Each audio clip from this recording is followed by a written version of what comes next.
کسی بندے سے دنیا میں اللہ تعالیٰ کے راضی ہونے کی ایک نشانی یہ ہے کہ اس سے اللہ تعالیٰ کے نیک بندے راضی ہوں اور اسے نیک اعمال کی توفیق ملے۔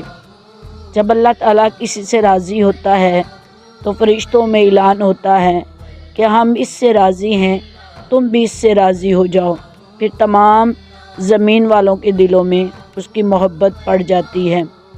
حضرت ابو ہریرہ رضی اللہ عنہ سے روایت ہے، حضور پر نور صلی اللہ تعالی علیہ وآلہ وسلم نے ارشاد فرمایا، جب اللہ تعالیٰ کسی بندے سے محبت کرتا ہے تو حضرت جبریل علیہ السلام کو ندا کی جاتی ہے کہ اللہ تعالیٰ فلاں بندے سے محبت رکھتا ہے، لہٰذا تم بھی اس سے محبت کرو۔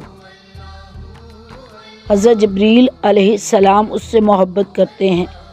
پھر حضرت جبریل علیہ السلام آسمانی مخلوق میں ندا کرتے ہیں کہ اللہ تعالیٰ فلاں بندے سے محبت فرماتا ہے، لہٰذا تم بھی اس سے محبت کرو۔ چنانچہ آسمان والے بھی اس سے محبت کرنے لگتے ہیں، پھر زمین والوں کے دلوں میں اس کی مقبولیت رکھ دی جاتی ہے۔ صحیح بخاری۔